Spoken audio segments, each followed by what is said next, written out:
Hoy vamos a hablar de una de las empresas tecnológicas más grandes de Europa. Y sí, es una empresa española. Y sí, gran parte de su negocio está centrado en España. Es una compañía que vale más de 3.000 millones de euros. Uno de sus competidores facturaba más de 1,8 billones y ha centrado la ira de una parte de los políticos. Además, se ha vendido 3 veces. Es una compañía también que ha generado más de 400 millones de euros. Es una compañía creada hace 25 años por un chico de Ávila que conjuntamente con su hermano y sus amigos han pilotado hasta el día de hoy esta compañía. Caso Idealista. Lo sabrás todo.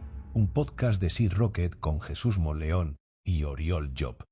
Pues empecemos abriendo la primera de las carpetas que tenemos aquí encima de la mesa. El título de la misma es el siguiente: La historia de una réplica. No es una historia de innovación, tampoco es un nuevo modelo de negocio, sino lo que hizo Jesús Encinar fue adaptar a España la realidad que existía en Estados Unidos. Metrixon es un despacho de abogados, pero no solo es un despacho de abogados. Durante los últimos 25 años he invertido y he fundado decenas de startups, por lo que no solo te ofrecemos el mejor servicio legal para empresas tecnológicas e innovadoras, sino que te podemos conectar con las empresas y con las personas que te ayudarán a seguir creciendo en más de 20 países. Entra ahora en metrixon.com y cuéntanos qué necesitas. Juntos, llegamos más lejos. Capítulo 1. La historia de una réplica.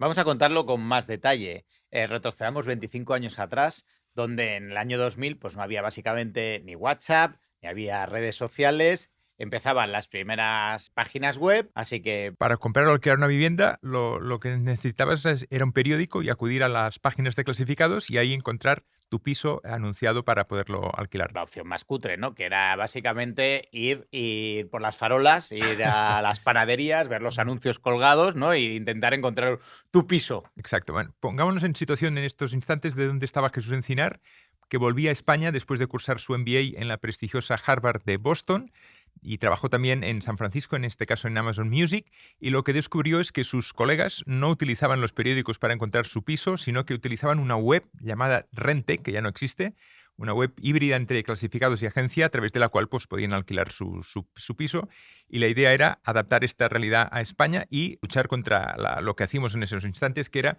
buscar en revistas tipo Segunda Mano o Anuntis y de esta forma localizar nuestro piso. Bueno, y que conste que pues hay muchos negocios, ¿no? Que son réplicas, adaptaciones, ¿no? Yo tengo el caso, ¿no? Me viene a la cabeza el caso de Panrico, que trajo el donut de Estados Unidos y que, bueno, pues que es muy lícito. Y lo que descubrió en Estados Unidos básicamente es una oportunidad que traerse a España e intentar ejecutarla. Y no era una idea muy original, la verdad, porque había hasta 45 portales inmobiliarios en esos instantes. Todos los medios de comunicación habían abierto su portal en Internet, y no solo ellos, sino también bancos y también grandes compañías que también abrían sus portales. Pero lo que todavía tiene más mérito de la historia idealista es conseguir superar a estos 45 competidores. Bueno, vamos por el principio, ¿no? Porque veremos que la forma en la que nace la compañía va a marcar todo el futuro de la empresa. Exacto. Empecemos pues el año 2000. Es cuando Jesús Encinar decide abrir este portal inmobiliario en Internet, y lo hace de una forma muy concreta, que es centrándose solo en la ciudad de Madrid, pateándose todas las calles de la ciudad, y cualquier anuncio, cualquier posibilidad de alquiler o venta de un piso, se le ofrecía la posibilidad de poderse publicar y divulgar también en la web de El Idealista. Bueno, y como dices, o sea, a mí lo que me encanta, ya es una de las primeras veces, es el foco, ¿no? Y el primer foco, o sea, no solo era Madrid, no, es que era solo vivienda, nada de locales, nada de parkings, solo segunda mano y solo particulares, o sea, foco.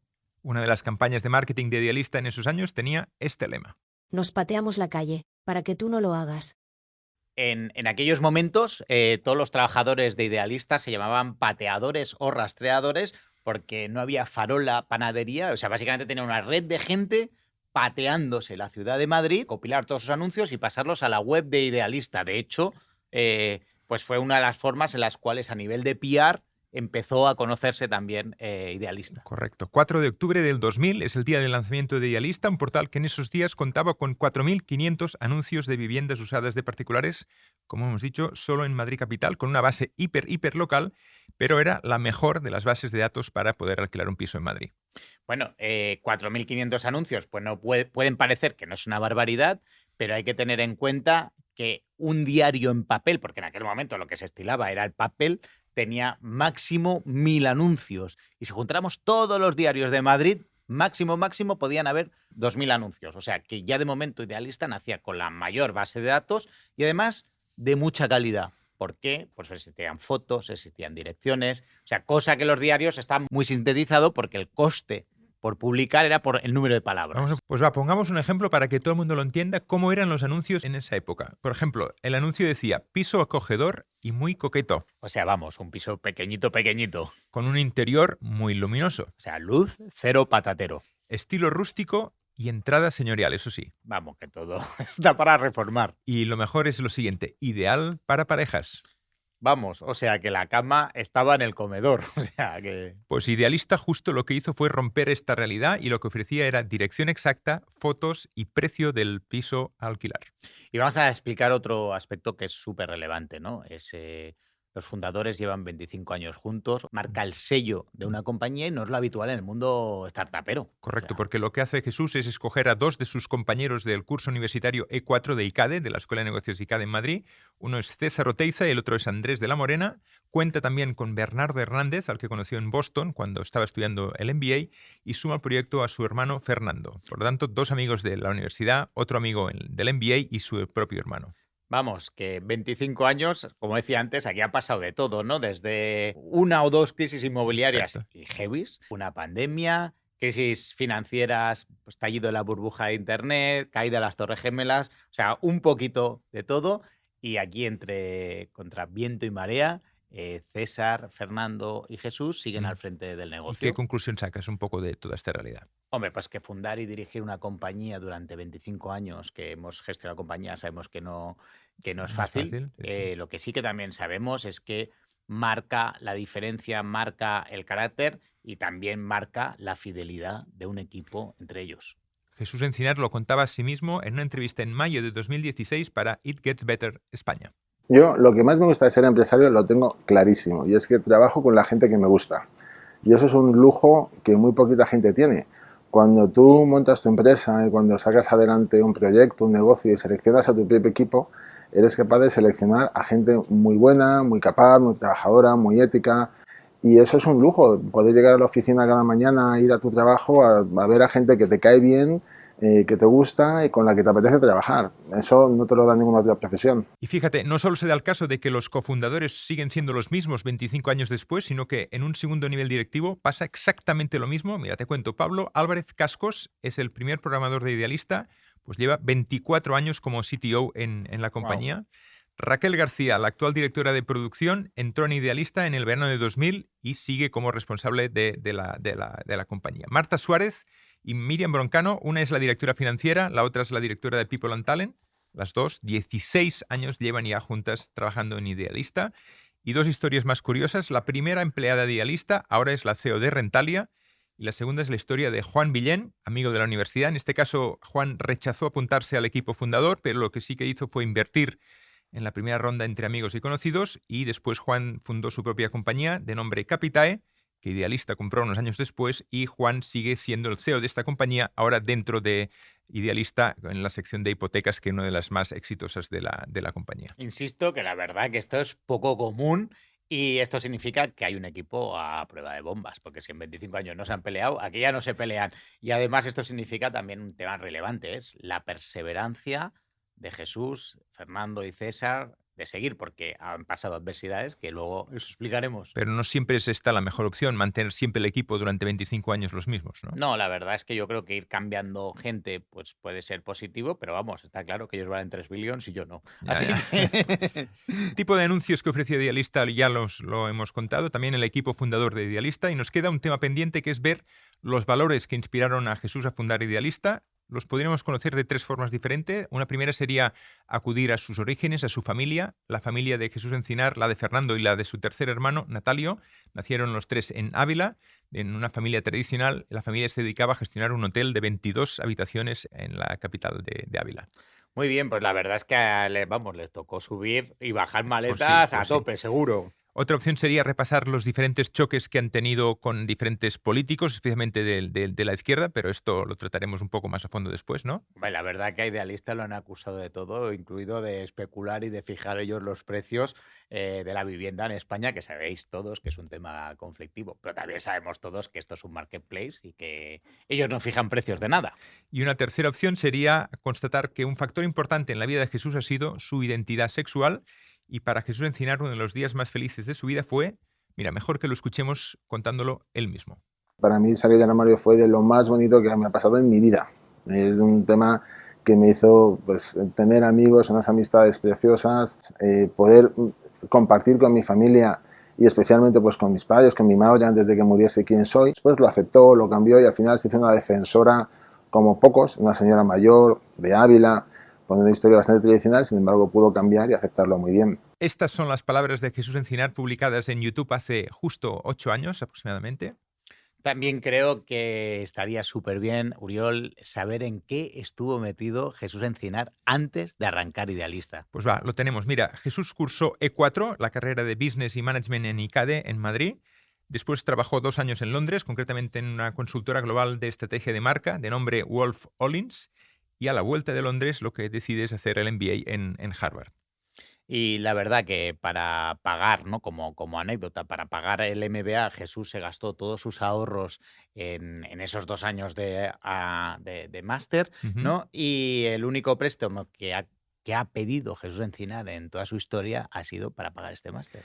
Y una vez finalizado el MBA, trabajó en Amazon en el proyecto de Music, quedó prendado un poco de esta euforia del momento de Silicon Valley y en el 1998, cuando conoce a su actual pareja, a Dani vivía en Madrid, él estaba en Estados Unidos, al final decidió volver a España para estar los dos juntos. La verdad que debían ser años súper molones de estar en Silicon Valley justo antes, en mitad de la burbuja, en Pues esa sí, cervecencia. seguro que o sea, sí, debía ser una pasada. ¿Y qué podemos saber más de Fernando y de César? Son los otros dos fundadores. Fernando, la experiencia que tenía justo antes de empezar la compañía era de consultoría de PR en Santiago de Chile, y César en esos momentos era el corresponsal de la caja BBK en Suiza. Ojo que todo esto que acabamos de decir, la verdad, es que luego analizando y completando todos los dosieres que hemos escrito, Uriol, es crítico, porque como dice Steve Jobs, los puntos se conectan mirando al pasado y vamos a entender que la historia de dónde viene Jesús, de dónde viene Fernando y dónde viene César marca cómo es la compañía y lo que le sucede. Y nos quedan todavía 2 nombres que son los que también estuvieron en los primeros años. El primero es Andrés de la Morena, que también era compañero de Jesús en ICADE. Estuvo 7 años de CFO de Idealista y después consejero. Su procedencia previa a Idealista era la de trabajar en Lehman Brothers y era un experto en búsqueda de financiación. Andrés es socio ahora de Bonsai, que Bonsai es uno, bueno, luego si queréis comentamos, pero es uno de los fondos de Venture Capital que más sabe de invertir en startups de clasificados. Invirtió en su día en Infojobs, invirtió en Softonic, o sea que tiene un track record espectacular y invirtió en Idealista Bonsai el año 2003, se lo vendió a Apax el 2015, donde ha sido una de las mejores operaciones de Venture Capital, estoy convencido, en España. Y vamos, que si alguien sabe de invertir en empresas de clasificados es Javier Cebrián, que es el fundador de Bonsai, y Andrés de la Morena. Y otro nombre que tampoco se queda corto es el de Bernardo Hernández. Jesús y Bernardo se conocieron en Boston, labraron una buena amistad y le invitó a formar parte de los inicios de la compañía de Idealista. A ver, Bernardo es una persona que, vamos, bueno, no sé si todo el mundo, pero gran parte del ecosistema lo conoce porque, vamos, ha sido una persona que se ha movido, ha sido uno de los capos de Google, ha sido uno de los capos de Flickr, que para los que no os lo ubiquen, era un sistema de fotografías de Yahoo. Creo que en Google fue uno de los capos de Google Maps en el momento de máxima efervescencia, pero ha estado vinculado a la adquisición de Zagat, que era un tema de restaurantes que Google compró en Estados Unidos. También ha sido uno de los impulsores o estuvo allí arrancando con el tema de Twenty, fue el presidente de Vodaclick, que fue una compañía cotizada, vamos, o sea que ha estado en todos los saraos aquí relevantes. Y además, también es verdad que ahora vamos a ver, es un poco de una figura controvertida. O sea pues que... sí, la verdad es que tuvo sus más y sus menos dentro de la historia de Idealista. Estuvo solo 3 años, desde el inicio hasta que arrancó Idealista, porque pues Bernardo fichó por Google, nada menos que como responsable de Google Maps. y esto genera un cierto conflicto de intereses porque, por un lado, Google estaba a punto de lanzar el servicio Google Real Estate, en el que Bernardo estaba implicado, y por otro lado, pues Idealista estaba también gestando todo lo que es los mapas de localización de cada uno de los pisos, y esto pues generó este conflicto de intereses que acabó con Bernardo saliendo del consejo y acabará vendiendo su participación en Idealista en 2015. Bueno, la verdad que se ha rumoreado aquí de todo, ¿eh? De todo, que de si todo. era uno pareja, que si no sé qué, y básicamente se basa en que pues uno pues sale al principio, ¿no?, de la compañía, porque la verdad es que después de 25 años de compañía, pues Bernardo estuvo 3 años, salió bastante rápido de la compañía y luego pues con este conflicto de interés con Google Real Estate, pues decide, ¿no? Básicamente, o deciden que se tiene que sustituir del consejo por otra persona. Escuchemos a Bernardo Hernández precisamente hablando en 2022 de la que fue su etapa en Idealista. Recordad, todos los que escuchéis esto, dónde estabais en el año 99, ¿no? Pues nosotros estábamos queriendo montar una empresa de Internet, ¿no? Montando Idealista, ¿no? Y entonces ese empeño de hacer las cosas bien desde el principio, aunque fuera poco, pero bueno, fue lo que creó esta dinámica de externalidades de red que crea este círculo virtuoso que ahora pues parece tan claro y evidente, ¿no? Pero tuvo este comienzo pequeño pero de calidad.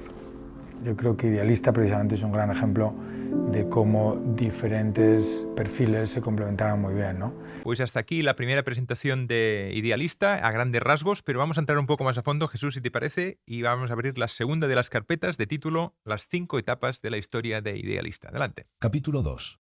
Las 5 etapas de la historia de Idealista. ¿Qué te parece, Jesús, este titular que publicó El País en un reportaje sobre Idealista? Hace pocos meses este era el titular. La historia de Idealista podría ser un resumen de la historia de la economía española. Bueno, como titular me parece bien, ¿no? Pero vamos a confirmarlo, vamos. Va, 5 etapas en la historia de Idealista. La primera corresponde a sus inicios, año 2000. Los propios fundadores aportan 70.000 euros de entrada, más toda una ronda de aportaciones de amigos y conocidos.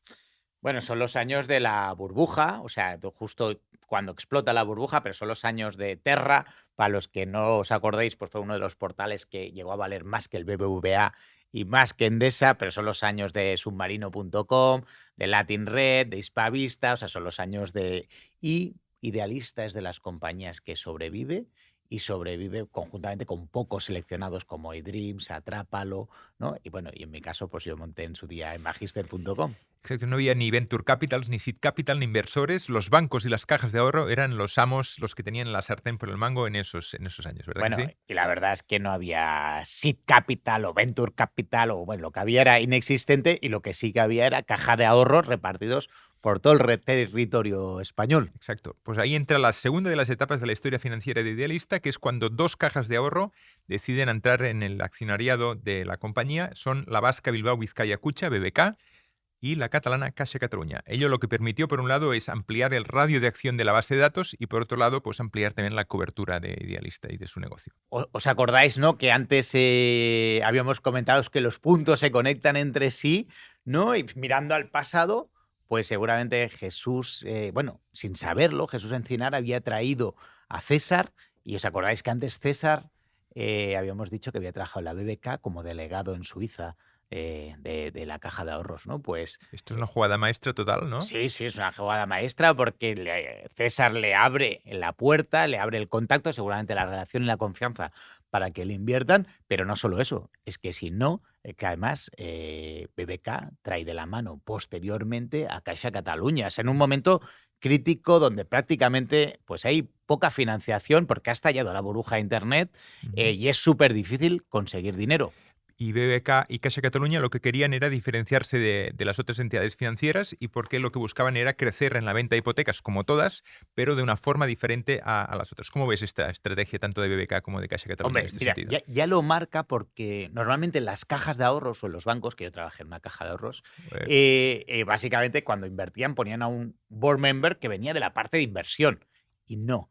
En su caso, los board members, tanto del BBK como de Caixa Catalunya, eran gente que estaba especializado en el negocio bancario, especialmente en el negocio de hipotecas, etcétera. Seguramente ahí ya Jesús Encinar tuvo la visión de que, o les vendió, que se iban a vender muchas hipotecas a través de Internet, cosa que sucede muchos años más tarde. Pero esta relación Caixa Catalunya, BBK, Idealista no siempre tiene los buenos momentos y los malos, sino que hay algún momento en que parece incluso que Idealista ha llegado un poco antes de lo previsto, en el sentido de que la sociedad española no estaba todavía preparada como para poder pues asumir un poco el proyecto de Idealista a nivel de Internet, ¿no? Vamos, estamos hablando del año 2001. O sea, los jóvenes pues no os acordaréis, pero vamos, lo que se estilaba era el fax, que era una maquinita que le ponías un papel, hacía un ruido raro sí, y salían por allí cosas en otro sitio del mundo. Así que era fascinante. Y las agentes inmobiliarios, básicamente, para que yo sé que hace relativamente poco para los jóvenes como nosotros, pero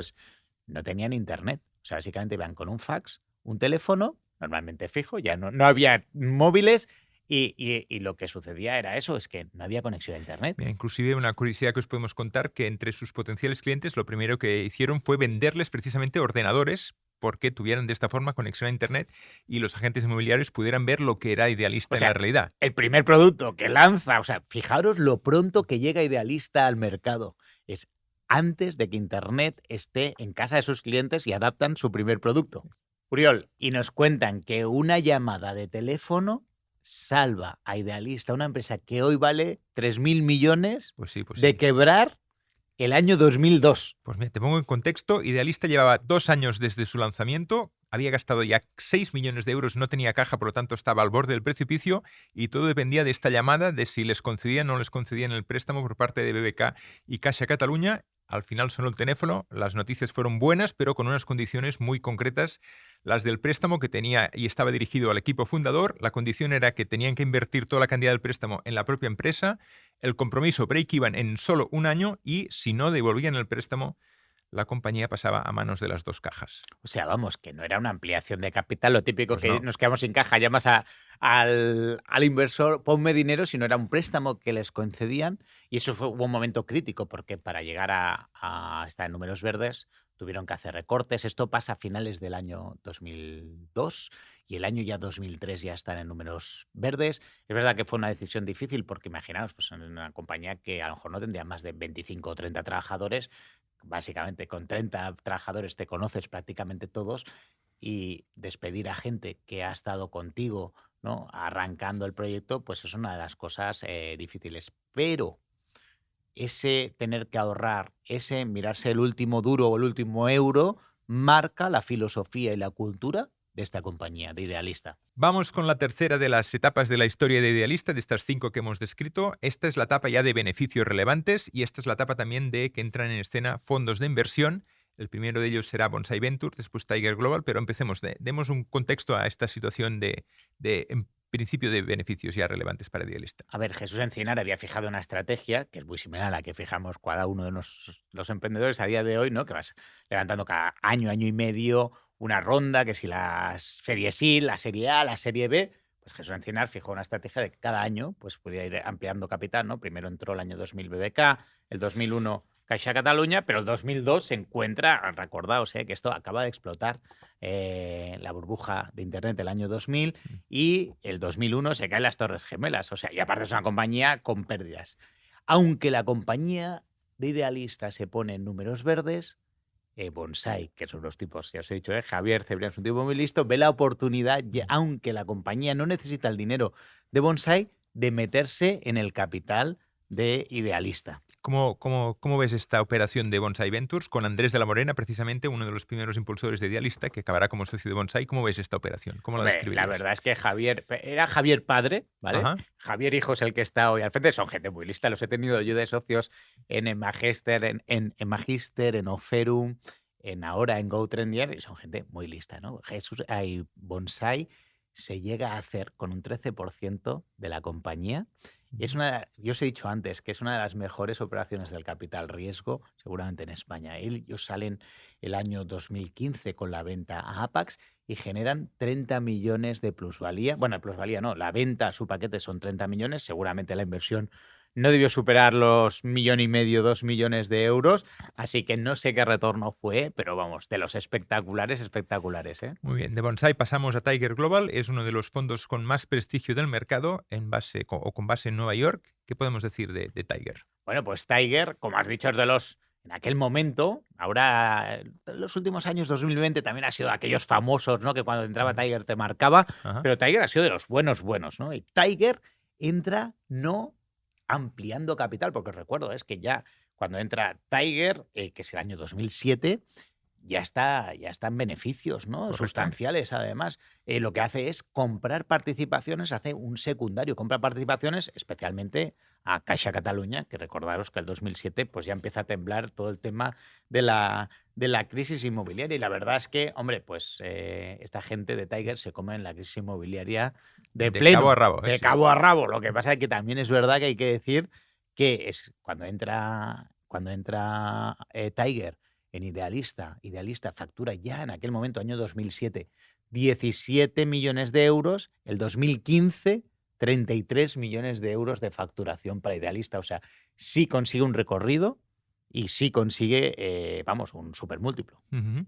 Bonsai el primero, Tiger el segundo. 2015 entra el tercer fondo en escena, es el fondo británico Apax Partner, que compra el 100% de la compañía y lo hace por 231 millones de euros.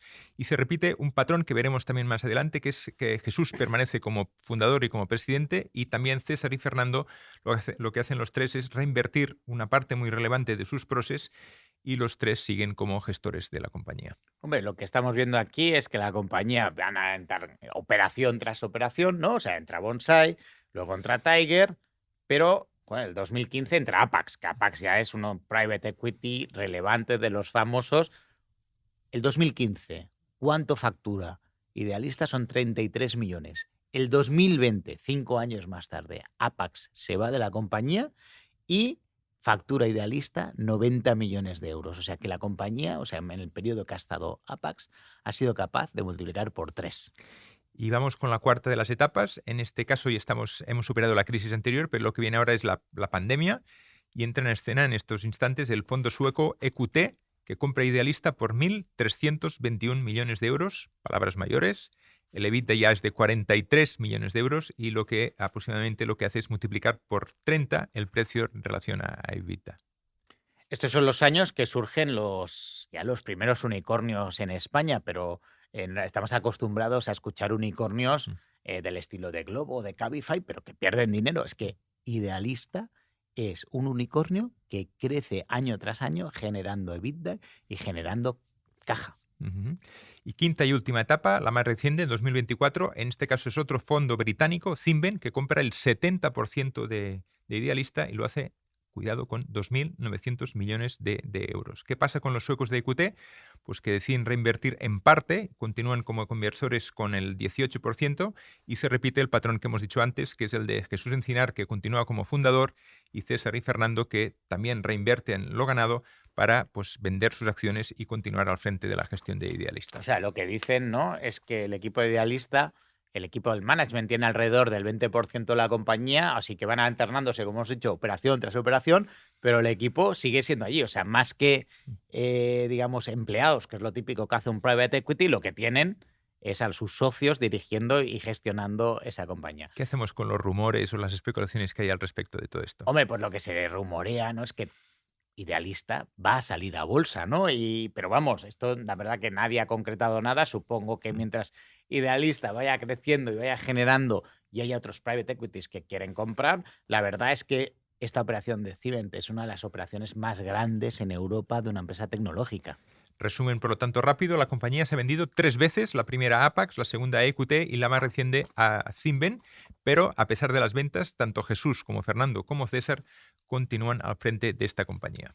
Bueno, pues final de la carpeta, así que vamos a la siguiente, que va a ser una masterclass de estrategia de negocio de cómo Idealista consigue ganar. Seed Rocket es una asociación montada por emprendedores de éxito digitales. No sé, el fundador de Atrápalo, el fundador de Indexa Capital, el fundador del Tenedor, ¿vale? Que lo que hacemos es emprendedores de éxito, ayudar a emprendedores que están arrancando en sus fases iniciales. ¿Y por qué lo hacemos esto? Es porque es lo que nos hubiera gustado tener a nosotros cuando arrancamos. Y básicamente lo que buscamos es aportar experiencia y en algunos casos contactos y en algunos casos invertimos una cantidad relativamente pequeña en startups en estas fases iniciales, pero que sabemos que desbloquea la entrada de otros inversores. Por Seed Rocket han pasado grandes startups de éxito, ha pasado desde Deport Village, Holded, Cantox, todas compañías que se han vendido por más de 100 millones y que apoyamos en el momento inicial. Seed Rocket no cobra nada, Seed Rocket es totalmente gratuito y lo hacemos porque es lo que nos hubiera gustado tener a nosotros cuando arrancamos. Además, en Seed Rocket, de este campus de emprendedores donde ponemos en contacto a emprendedores con mentores y hacemos unas sesiones de formación, además tenemos un campus de Business Angels donde después de más de 20 años invirtiendo en startups, compartimos nuestro conocimiento con otra gente que está arrancando como Business Angel o que está ya haciendo inversiones como Business Angels, inversiones en startups. Así que si te animas, pues organizamos 2 cursos al año. Así que si quieres venir a participar con nosotros, ya sabes, aquí abajo tendrás... Capítulo 3. Masterclass en estrategia de negocio. Pues empecemos con la masterclass de estrategia de negocio en el ámbito del sector inmobiliario con 2 conceptos claros. El primero es que el negocio de Idealista se basa en la venta de anuncios. Yo pago, tú publicas mi anuncio. Y 2, por lo tanto, no vende casas, no vende terrenos, no vende garajes, ni interviene en el proceso de alquiler, ni se lleva ningún tipo de comisión. Esta es la idea principal de la que queremos contaros en esta masterclass, ¿no? Bueno, pues alguna parte de los políticos en España han acusado a Idealista de cosas surrealistas, como de que Idealista es el que infla los precios del alquiler, el que fija el precio de la vivienda. Y la verdad es que Idealista, como has dicho, es un marketplace, es una página web donde la gente sube sus anuncios. Publicita, sí, pues sube anuncios de tal. Es como decir que La Vanguardia o cualquier otro diario, ¿no? Es el que fija los precios de la vivienda. Por lo tanto, a Idealista no le interesa ni que los pisos se vendan solos, porque entonces no son necesarios los anuncios, ni tampoco lo contrario, que no se vendan pisos, porque también es un drama para ellos. O sea que no es esta, es otra realidad diferente, ¿no? Si quieres, analicemos un poquito dentro de su business model cómo genera revenues o cuáles son sus porcentajes. Básicamente, el 80% de los ingresos que genera a día de hoy Idealista, y que seguramente siempre ha sido así, es por pagar por la gente que publica anuncios, ¿vale? Por publicar. Y el 20% del resto de sus ingresos vienen de servicios adicionales, ¿no? Pues desde CRM, desde publicidad, desde vender hipotecas, todos esos servicios que muchos de ellos ha ido adquiriendo con el tiempo. Y esto, pongámoslo en contexto, porque han conseguido convertirse en el portal de referencia en un entorno con más de 40 y pico portales más de competidores, ¿eh? Esto no es fácil, ¿eh? No, pero es que aquí para entender de verdad y después de hablar con mucha gente, ¿no? Es qué hace que un portal de clasificados inmobiliario triunfe. Básicamente son 2 grandes factores. Uno es la calidad de su contenido y luego la densidad. ¿Qué quiere decir con la densidad? ¿No? O sea, la calidad está claro, es que todos queremos ver anuncios de verdad, buenos, con buenas fotos, ¿no? Pues calidad de contenido, o sea, no anuncios duplicados, no anuncios repetidos.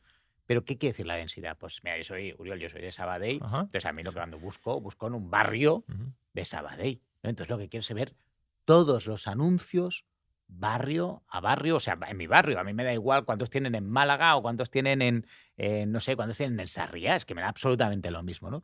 Y esto marca la diferencia, es barrio a barrio, edificio a edificio, es tener esa densidad para que toda la gente venga a ti, ¿no? Pero para mí lo más importante en el fondo, ¿no? Es lo que hablan todas las empresas y todos estos en el MBA, ¿no? Aprendes es...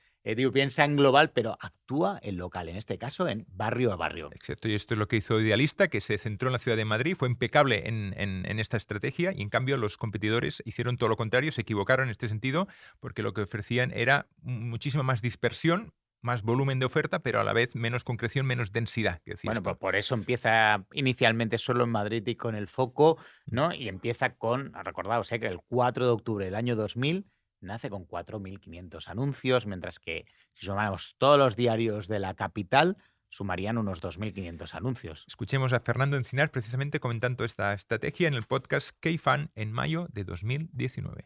Nosotros veíamos que para dar una solución a una persona que buscaba en Sagunto o que buscaba en Barbate, tenías que tener muy bien segmentado Barbate o muy bien segmentado Arenas de San Pedro o Madrid o Barcelona. Y nosotros no teníamos capacidad para hacer eso y hacerlo bien, y lo que fuimos fue un plan, una estrategia de ir poco a poco, ir cubriendo Madrid, Barcelona, parte de la costa, provincia de Madrid, provincia de Barcelona, y luego mancha de aceite por el resto de España. Y tardamos, ya te digo, 4 años y medio, 5 años en tener cobertura de todo tipo de productos y toda España. Entendido este factor, que es el concepto de calidad y el de densidad que estabas comentando, pero vamos con un segundo factor, Jesús, a comentarlo en esta masterclass de estrategia que estamos contando. La marca tiene que ser una referencia, sería la segunda de las ideas. Cuéntanos un poco la importancia de tener a la marca como referencia y por qué. Hombre, la verdad es que ¿no? Es súper relevante la marca, súper relevante es tener tráfico, ¿no? En unos clasificados hemos dicho, oye, lo más importante es el contenido, ¿no? La calidad y la densidad. Pero luego necesitas el tráfico. Para tener el tráfico, lo ideal es estar en el top of mind. O sea, que la gente, cuando busque algo, ¿no? Que es lo que nos pasa a día de hoy, cuando alguien busca piso, piensa en Idealista, ¿no? Y es el pez que se muerde la cola, o sea, que es lo que hace es que se genere el loop, el efecto networks, ¿no? Es más tráfico, más anuncios, más calidad. Tú lo puedes filtrar como tener más calidad y, por lo tanto, más tráfico, ¿no? Y está en el top of mind y crear, o sea, el top of mind para generar este tráfico. ¿Os acordáis cuando antes he dicho que los puntos se conectan entre sí cuando ves el pasado? Que lo dice Steve Jobs, no yo. Pues os acordáis cuando decía, oye, Jesús Encinar, una de las posiciones, bueno, trabajó antes de crear Idealista es creando marcas. Así que cómo se crea la marca Idealista es crítico para gestar en el top of mind. Y esto con doble de mérito porque para ser líder empezando de cero implica superar a todos tus competidores, más de 40 y pico, como hemos dicho. ¿De qué forma es capaz de superar al resto de oferta que hay en el momento en el mercado? Bueno, pues la verdad es que a mí esto es de los puntos que más me interesa, es cómo, habiendo 45 players grandes, porque en aquel momento os digo, La Vanguardia, El País, El Mundo, tenían, vamos, el periódico de los domingos era espectacularmente gordo.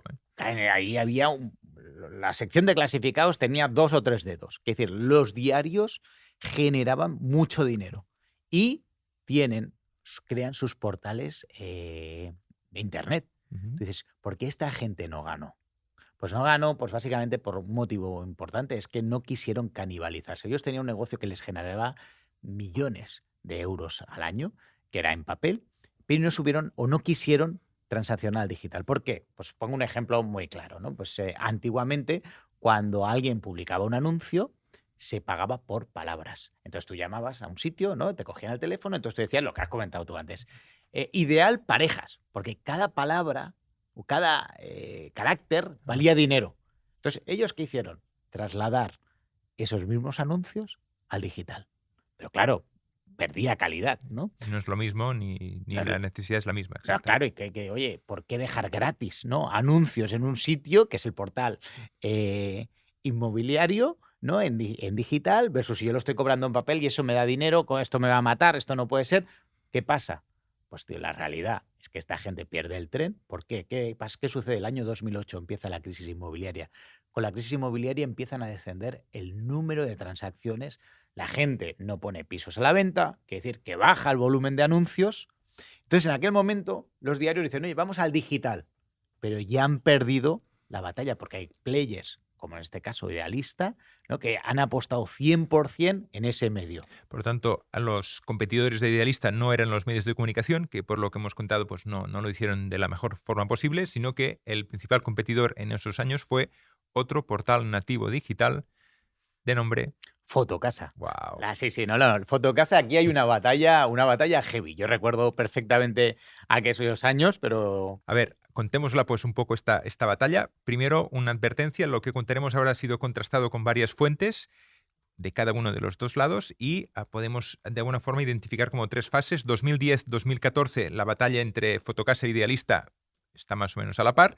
No es el caso a partir de 2014 en la que Idealista pues ya consigue abrir una brecha en relación a Fotocasa y a partir de estos momentos Idealista es el líder del mercado sin ningún tipo de discusión. ¿Cómo explicas esta situación, Jesús? Bueno, antes de nada, yo te digo que yo viví un poquito aquello porque yo estaba en Trovit y en Trovit vendíamos a publicidad, a Idealista y Fotocasa, y estaban ahí a la par y vivía toda aquella competencia que habían entre ellos que se sentía, ¿no? Fotocasa, yo creo que es súper importante que expliquemos qué sucede, ¿no? Fotocasa viene de un grupo, ¿no? Un grupo que está liderado por David González, que es un súper emprendedor, que el año 1987, o sea, el 87, con su madre, crean una revista en papel de anuncios clasificados que se llama Primerama. O sea que... La historia es larga y empieza en el 87 con una inversión con su madre. Con su madre, sí. O sea, arrancan, la verdad es que me leí hace poco el libro para documentarme y todo, la verdad que es apasionante. Y el año 2004, David, ¿no? El grupo se fusionan con Trader, que era un grupo ya digital. ¿Vale? Entonces allí crean un portal, crean un grupo ya con 160 portales digitales, entre los cuales en España estaba pues la gente de Infojobs, que lo habían comprado, estaban la gente de coches.net, que lo había creado David, estaba Segunda Mano y además estaba Fotocasa. Por lo tanto, de alguna forma, David es uno de los pioneros que sí que sabe tiene la valentía de transformar su negocio hacia lo digital en el momento adecuado y en el tiempo justo. O sea, el 2004 se fusiona con un grupo ya puramente digital, ¿sí? ¿no? Pero además David González, pues que es un emprendedor nato, ya no recuerdo el año, pero si no fue el 2006 o el 2008, él decide frenar todas las operaciones y cerrar la parte de imprenta o de papel, que la verdad que ahora puede sonar como súper obvio. En aquel momento yo recuerdo perfectamente haber leído la noticia y de haberme un poco explotado la cabeza, como diciendo, joder, este tío está matando la gallina de los huevos de oro. Pero sucede un tema importante. David González, grupo Anuntis, ¿no? Que es como se conocía en aquel momento, ¿no? Es adquirido por Shifted. Shifted es un grupo nórdico y esto sucede el año 2013. ¿Os acordáis que hemos dicho que el 2014 es cuando parece que se distancia ya Idealista de Fotocasa? Así que parece que está claro que hay un antes y un después entre David González en Anuntis y David González fuera de Anuntis, ¿no? Sí, no, la verdad es que hay como... Se nota completamente la mano, ¿no? Como le llaman, que el otro día decía que la mano del amo engorda la vaca, ¿no? Pues esto sucede en esta... Shifted, que son nórdicos, me parece, ¿no? Y de alguna forma no son suficientemente capaces de gestionar todo este volumen. Shifted son un grupo nórdico enorme de clasificados. Uno de los más grandes del mundo y cotiza, no sé si en qué bolsa, pero es en Suecia o dónde, ¿no? Pero decide crear un grupo, o sea, crear una spin-off con los portales de clasificados del sur de Europa, de Francia, también incluye Alemania, también incluye España, ¿no? Y crea una spin-off que se llama Adevinta, ¿vale? Y esto lo saca a bolsa. Adevinta, que es donde está Fotocasa, factura más de 1,8 billions. O sea, es una pasada. Pero sucede un tema que dice, oye, ¿cómo voy a competir contra un grupo empresarial? ¿No? Imagínate, Idealista. Es ¿cómo compito contra un grupo que factura 1,8 millones de euros? ¿No? Pero aquí sucede una cosa súper interesante. Es que el 55% de los ingresos de Adevinta provienen de dos países, de Alemania y de Francia. En Francia, bueno, en Alemania no me quiero decir el nombre porque no se puede pronunciar, pero vamos, los que sean de origen alemán lo saben. En Francia es Leboncoin, ¿vale? Entonces, ¿qué sucede?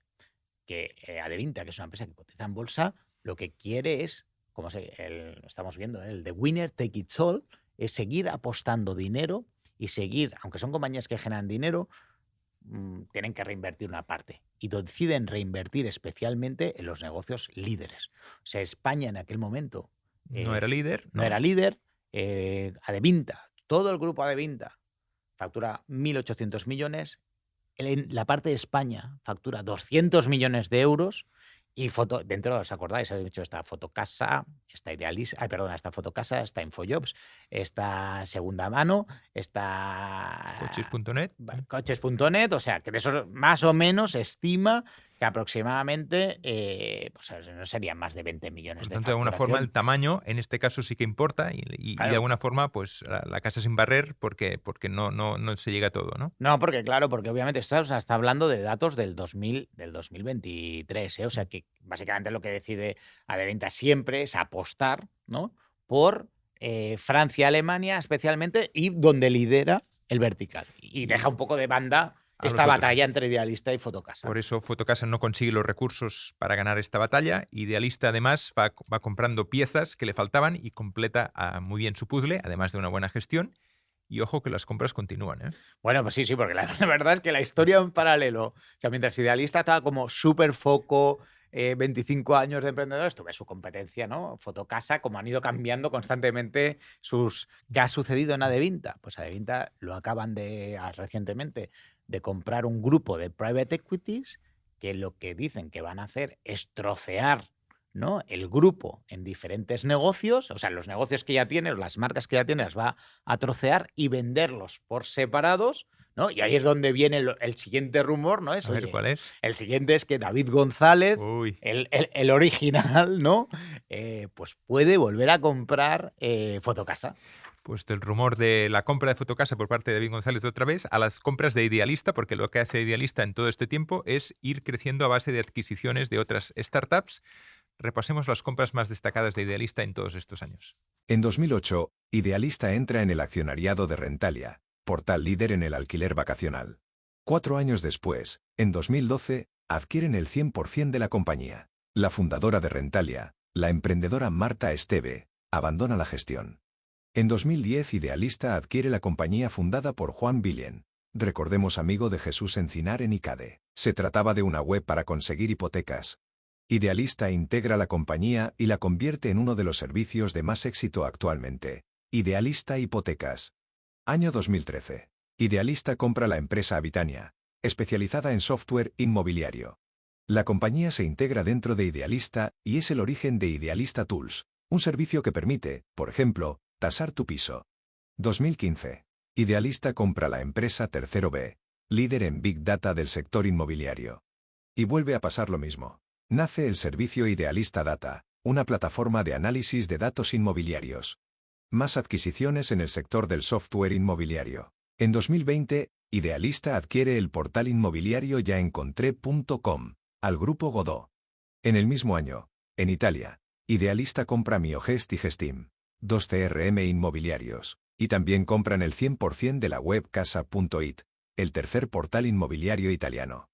En 2021 compran Renter, software de alquiler de particulares. Y en 2022 adquieren Inmovilla, especializada en CRM inmobiliario español. También otro CRM portugués, de nombre HC Pro. Y por último la empresa Regol, de servicios inmobiliarios en Italia. Pues estas son las compras de Idealista, pero hay una más que es de reciente adquisición, la número 18, que es la compra de Quiero, un portal inmobiliario internacional basado en UK, que va dirigido al usuario internacional que busca casa de segunda residencia en España, en Italia, en Portugal y en Francia. Y un dato más, todas estas adquisiciones son realizadas por Idealista, todos sus fundadores continúan dentro de la compañía, con una excepción que es la de Marta Esteve, fundadora de Rentalia, pero esto tiene su mérito también, ¿no? Bueno, esto habla de la cultura idealista como súper, ¿no? Porque habla muy, muy bien, porque es brutal que todas las empresas, todo el listado de gente se ha quedado en la compañía. O sea, esto, la verdad es que lo que hace es que Idealista sea una compañía mucho más emprendedora y seguramente, ¿no? Pues que esto no es lo que sucede habitualmente. No. Y en relación a Fotocasa, ¿tú ves posibilidades que de alguna forma se puedan recuperar las posiciones iniciales de tú a tú o no? Esto ya está ganado por Idealista. Yo creo que ya se perdió, ¿no? Una vez has perdido, yo creo que David González... Aunque entre otra vez David González. No, porque aunque entre David González de nuevo, imagínate que es una teoría, es un rumor, ¿no? Seguramente para mí no tiene mucho sentido. David González tiene a día de hoy portales repartidos también de empleo, especialmente en Latinoamérica, con diferentes usos horarios. Yo creo que podría ser una desfocalización.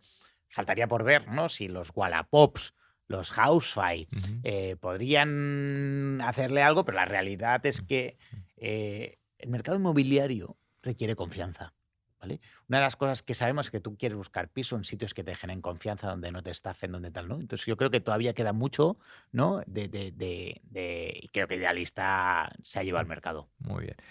Ampliamos el foco de la masterclass, hemos tratado toda la parte de la competencia entre Idealista y el resto de competidores, pero nos queda la expansión internacional, concretamente en Italia y en Portugal, que son los dos países en los que ha invertido Idealista. Empecemos por Italia. Apasionante tema, porque lo de la internacionalización no es nada fácil. Vamos a intentarlo contar. Idealista desembarca en Italia en 2007. Es el único país europeo en el que no hay un player inmobiliario relevante, por lo tanto deciden y escogen este país para empezar su expansión internacional, pero tanto 2007 como 2008, como 2009, como 2010, las pérdidas se cuentan por millones, ¿eh? O sea que no fue fácil entrar, ¿eh? No, y supongo no, nos han dicho no, y nos lo ha dicho algún inversor, también nos lo han dicho otra gente, es que los inversores piden, oye, ya está, oye, lo habéis intentado, no ha salido, hay que cerrarlo, ¿no? Y sin embargo, ellos siguen R que R, y sabéis, ¿no? Me imagino la posición de Jesús es, oye, no solo vamos a intentarlo, vamos a casa a fondo, sino que él coge los bártulos y el año 2018 se pone al frente del negocio en Italia. O sea que las pérdidas pueden ser muy relevantes, pero él de alguna forma da el callo hasta el final y se pone al frente de la fila, ¿eh? Sí, bueno, es que son más de 20 millones de pérdidas acumuladas. O sea, nada trivial, ¿eh? O sea que. Y hasta el año 2016 no llegan los primeros números verdes. O sea, 2007, ¿no? Has dicho que arrancaron. Sí, exacto. Hasta el 2016, 20 millones de pérdidas. No me extraña que los inversores les dijeran, oye, hasta aquí hemos llegado, ¿eh? Son 9 años de batalla a cara de perro en Italia, pero llegan, eso sí, los beneficios después de todo este tiempo. Y en 2 años recuperan todas las pérdidas de los años anteriores. O sea que de alguna forma al final la historia acaba bien, ¿eh? Oye, acaba bastante bien y se nota que están al frente, que el equipo emprendedor se pusiera al frente y 20 millones que recuperas en 2 años, not bad. Uriol, ¿y cuál es la situación a día de hoy de Idealista en Italia? Pues Idealista es líder en Italia, aunque seguido a muy poca distancia por parte de otro portal que es Immobiliarie.it, que está en la segunda posición. Bueno, la verdad que esto también tiene su intrínculo. O sea, aquí cada empresa tiene su tal, ¿no? Básicamente hay 3 personas claves en Immobiliarie.it, que es con el que compite o competía, ¿no? Porque ahora lo vais a ver. Idealista en Italia, uno de los 3 emprendedores es Andrea, que vive en Mónaco, Silvio, que vive en Roma, y Carlo Giordani, que es, acaba de salir de la compañía.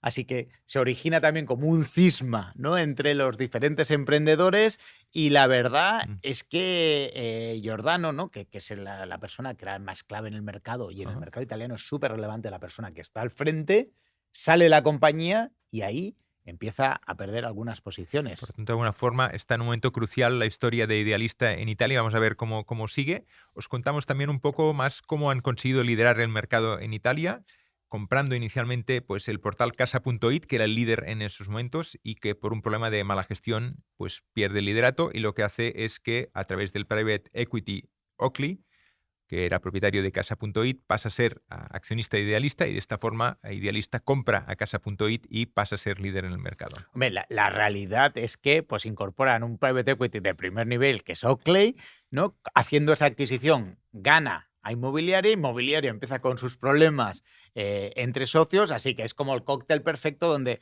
está después del 2007 al 2024-25, ¿no? Y está ganando esa batalla ya sustancialmente con diferentes, etcétera. Pero la conclusión es que Italia es un mercado súper difícil de ganarse la confianza de la gente. Muchas empresas españolas han ido allí y el mercado italiano es duro, complicado, es muy suyo, así que vamos a ver si lo explica Fernando en este podcast. Exacto, así lo explica en su podcast Fernando Encinar con estas palabras. Italia no existe, o sea, existen los italianos y es un país, o sea, yo he caído enamorado de Italia, me encanta Italia, me encanta lo que estamos haciendo en Italia, pero es durísimo, parece que es fácil, pero ha habido multitud de bancos que han intentado abrir negocio allí y han cerrado, aseguradoras, o sea, es un país muy complicado hasta que ellos dicen, oye, parece que este ha venido para quedarse y parece que este realmente va a apostar por el país, y ahora te diría que, vamos, hay un cambio de 180 grados para nosotros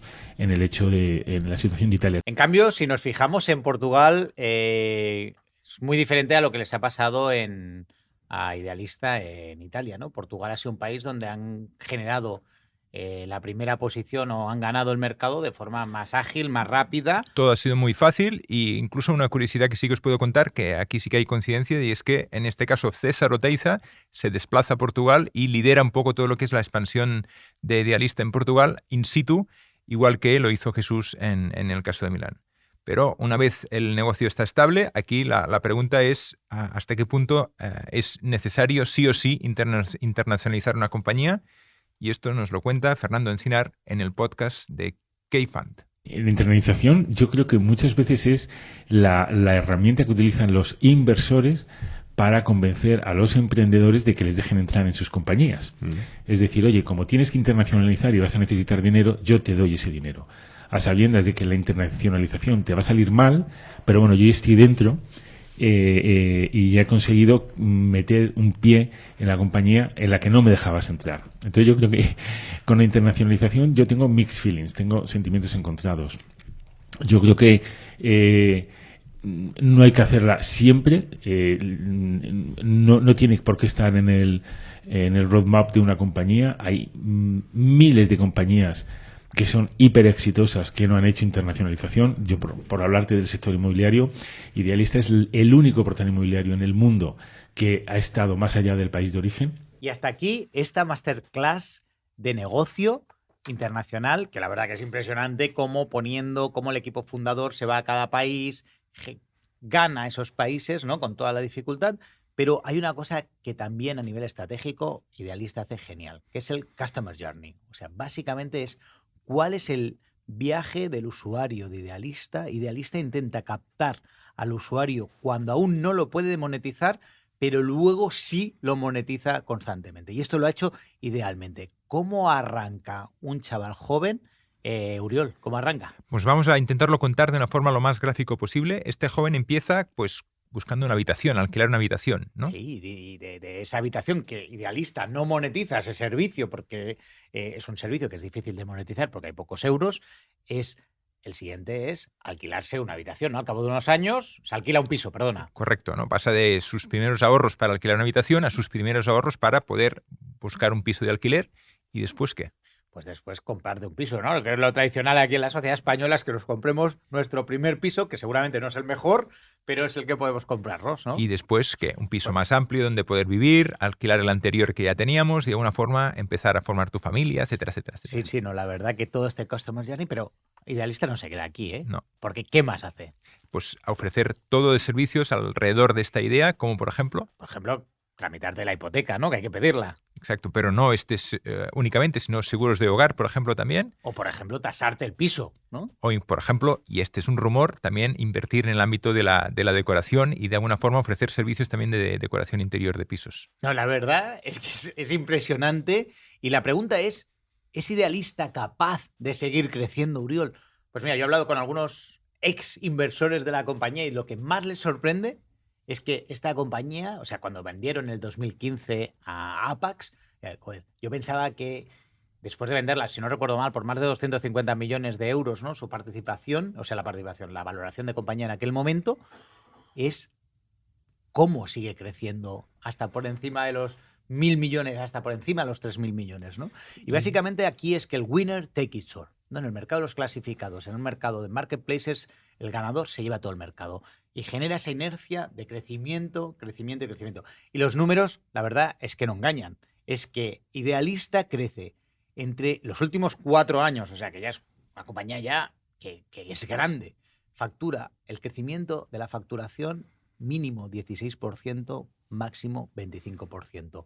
Y el EBITDA crece un 9%, mínimo cada año hasta un 25%.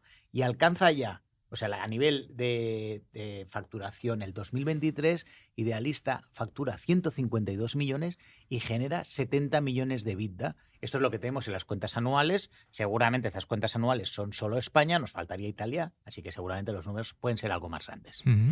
Y tiempo para finalizar esta masterclass. Jesús, de alguna forma, si tuvieras que recapitular, si tuvieras que destacar algunos de los puntos más importantes de todo lo que hemos contado hasta el momento. O sea, yo creo que Idealista gana básicamente pues porque gana los competidores, ¿no? Lo que hemos explicado de que se consigue ganar a esos competidores. Primero el caso de Fotocasa, el caso de David González, también los portales de los medios de comunicación. Luego otra cosa que hace muy bien Idealista es ir barrio a barrio, pero gestiona muy bien los precios. ¿Qué quiere decir los precios? Idealista lo que hace es en sitios donde tiene densidades altas y es el líder, ahí sube el precio. Sin embargo, en otros barrios donde a lo mejor no está pues muy intenso, o por ejemplo, imagínate León, que no tiene tan densidad, ahí los precios son gratuitos. Entonces, gana barrio a barrio. a nivel de precios, por lo tanto le permite ir subiendo los precios constantemente donde es líder, ¿no? Tengo también otro ejemplo de una persona que me decía, es que es carísimo publicar en Idealista un parking en Madrid. Pero bueno, pero también es verdad que lo alquilo en menos de 24 horas. Luego, otra cosa que hace muy bien es los leads. O sea, Idealista compra publicidad que genere tráfico solo en los barrios donde quiere captar más leads. O sea, dice, oye, tengo densidad de oferta, o sea, tengo pisos, ahora capto tráfico solo en estos barrios, ¿no? O sea, no va una estrategia de capto leads o tráfico a nivel de toda España, que por ejemplo, Fotocasa, una persona de Fotocasa me confesaba, ¿no?, que hasta hace pocos años Fotocasa iba capturando tráfico, ¿no?, por todo el territorio sin concentrar en algunos. O sea, Idealista lo que hace es poner foco en lo que son sus ámbitos fuertes de negocio. En oferta y demanda en un barrio, cuando lo consigue muy bien, sube los precios. Luego otro también factor diferencial, como hemos visto, ha sido el estar al top of mind, un branding brutal. Luego lo hablaremos, toda la parte de televisión, cómo consiguen estar al top of mind, cómo se salen de Google, que luego lo vamos a explicar. Luego también cómo generan el UX, ¿no? O sea, la experiencia de usuario que hace Jesús Encinar, la verdad es que Jesús Encinar sigue está enfrente del departamento y ya veremos luego más tarde cómo hablamos del tema de alertas, el tema de búsquedas, cómo lo consigue, ¿no? Y luego también lo que hizo muy bien Idealista es entender el multidispositivos, que la gente no solo busca en web, no solo busca móvil, sino interconectar ambas partes, ¿no?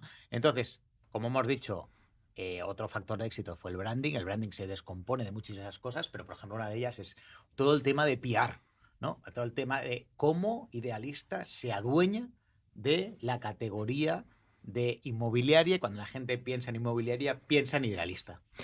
Ahora sí, final de esta masterclass, de este capítulo que cerramos ya la carpeta y vamos a la siguiente. Y lo que analizaremos a continuación es la virtud o las virtudes y los defectos de la marca Idealista. Vamos allá. Capítulo 4.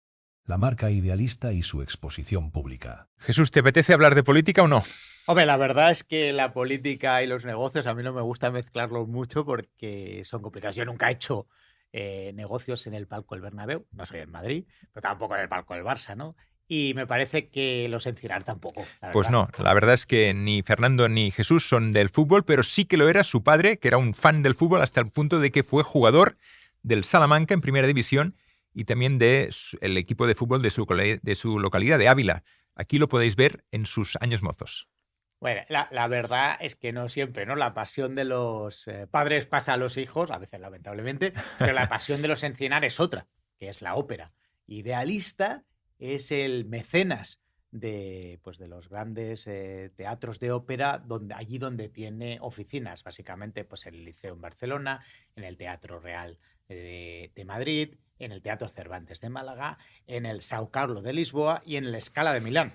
Pero los conflictos de ópera son peccata minuta respecto a los conflictos o rifirrafes que tuvieron con medios de comunicación o con partidos políticos.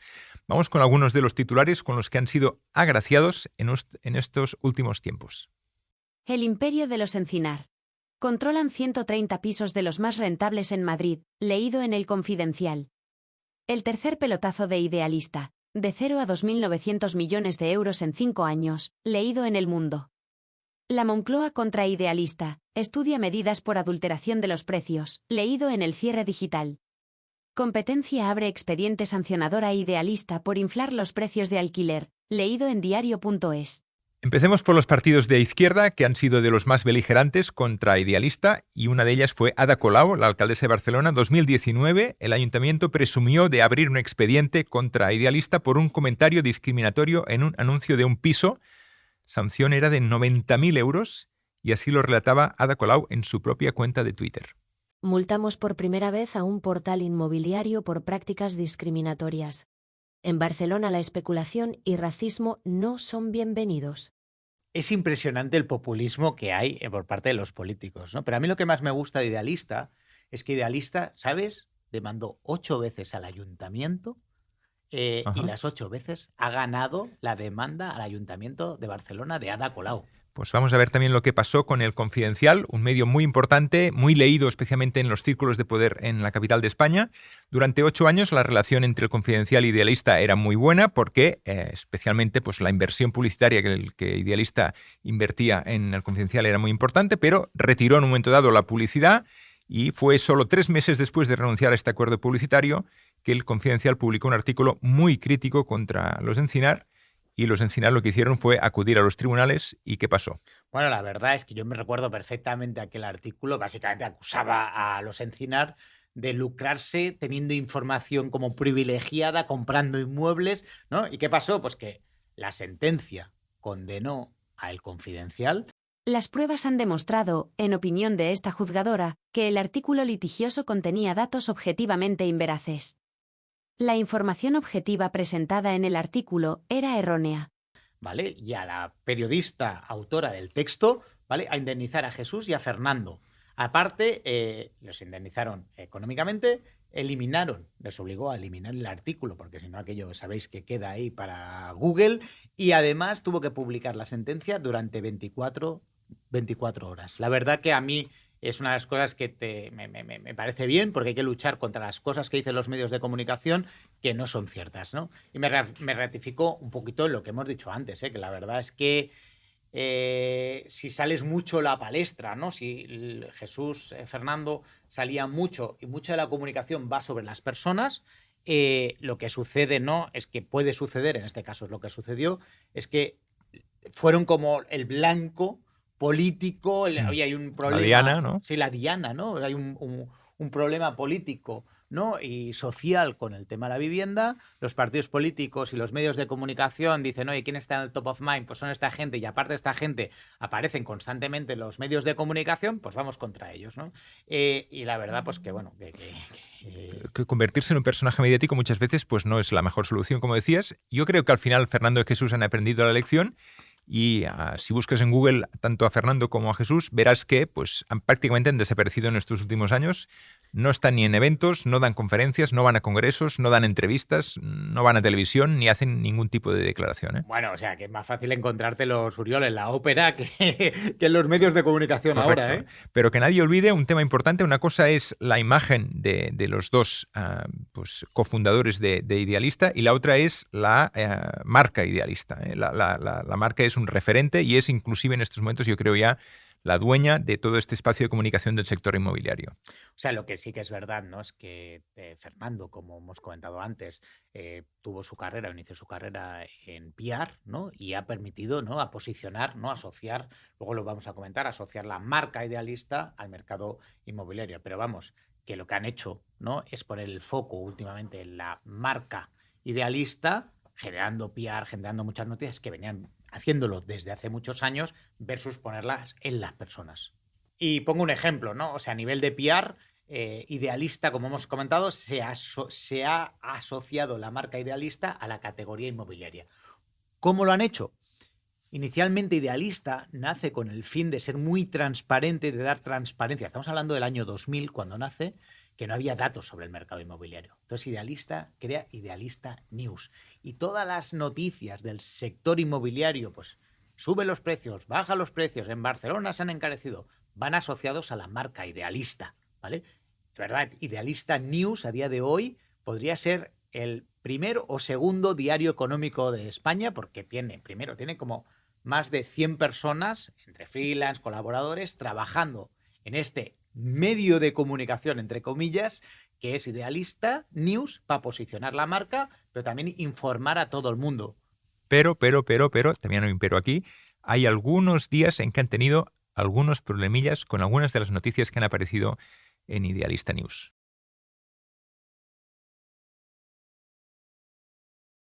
Este es el titular de La Inocentada que publicaron en forma de noticia el 28 de diciembre de 2017, y esto les obligó 2 días después a publicar una nota aclaratoria en la que decían que el contenido de esta noticia podía haber sido ofensivo para algunas personas y herir profundamente los sentimientos de muchos usuarios.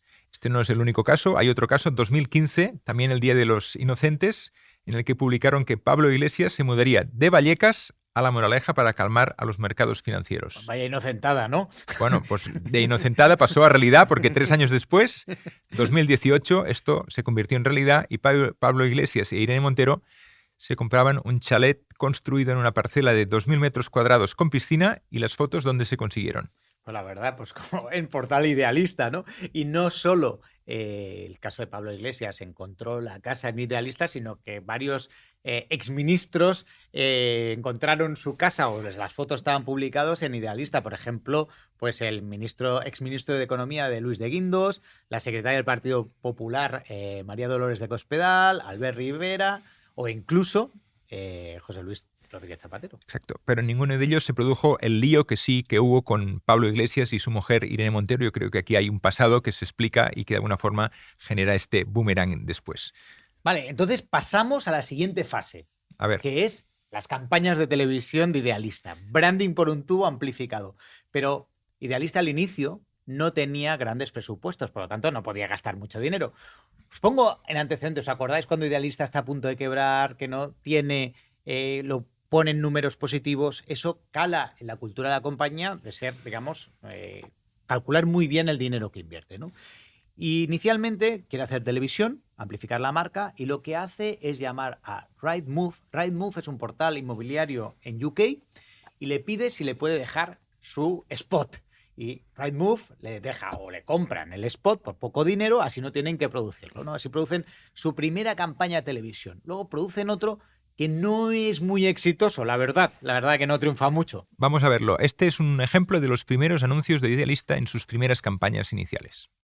Dame las llaves que me voy. Pero escucha un momento. Vamos, dámelas. Vamos a dar otra vuelta a la manzana a ver si... Dámelas o llama un taxi. ¡Taxi, taxi! Igual vemos algo que te guste más. No, taxi, taxi. Si aquí no pagamos comunidad y podrás tener tu propio vestidor. ¿Cómo me das las llaves? Mujer, si no está tan lejos. Pues yo andando no vuelvo. ¡Taxi!